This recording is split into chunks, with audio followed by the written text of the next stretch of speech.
Hi, I'm Robbie Gennet, author of The Key of One, a notation-free approach to understanding music. Now I want to give you 5 things to think about before you take piano lessons, and the first one is the most important.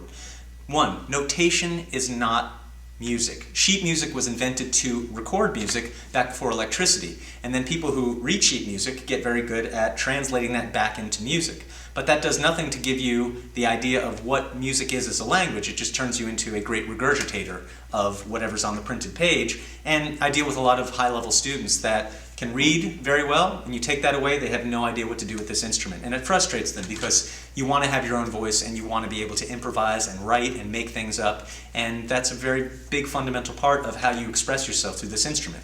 Number 2, this instrument has strings inside. A lot of people assume it's a stringed instrument, but really, this is a percussion instrument, a melodic percussion instrument.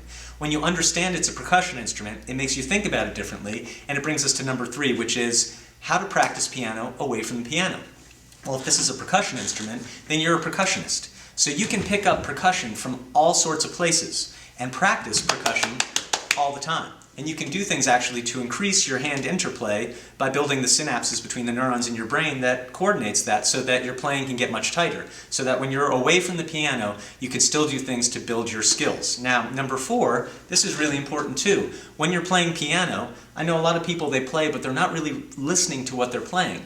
And the part of your brain that sings is the part of your brain that plays. And really what you're doing is you are singing with your fingers. It's not that you have to go and become a great singer, but what really helps is if you sing what you're playing when you're practicing.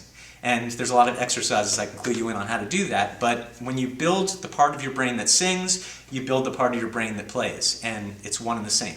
The last thing is, to be a great player, you have to be a great listener.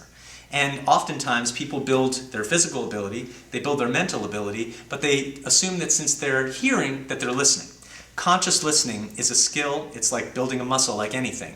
And beyond the fact that you have to start to understand what you're listening to and build this feedback loop that your mind says hands play this and your hands play something and your ear checks it and says it's okay, you also have to open up your mind as a listener and not dislike certain kinds of music. You have to listen to all music with an open mind, because at a certain point you're going to start hearing progressions numerically through all different kinds of music and understand that what you hear as differences usually is things like production, instrumentation, and underneath it all, the simple structure of the chords that exist and the music that exists is the same.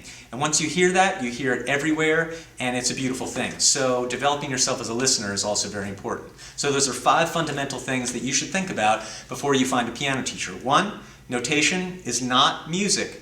And it can be learned, it can be used, but understand that there's something much more fundamentally important to understand and to learn besides and behind notation. 2, piano is a percussion instrument. Therefore, 3, you are a percussionist and you can practice percussion all the time off of the piano. Number 4, you're singing with your fingers. This is a really important concept and one that will make you a better player. As will number 5, becoming a better listener. Opening your mind, opening your ears, and really focusing on being conscious of what you are listening for. Keep those 5 things in mind, and do pick up my book, The Key of One. It has a DVD inside, and I'll walk you through all of the fundamentals so that if you choose to go on to notation, you'll do it with an understanding. And if notation's not for you, you won't have to be locked out from music, locked out from having a voice, locked out from playing an instrument, because I want to see every single person who has the desire to play music be able to play music. And if we have more musicians, the world has more music, and that is a much more beautiful thing to bring to the world and to the people. So enjoy. Come to thekeyofone.com. My name is Robbie Gennet. Thank you for joining me.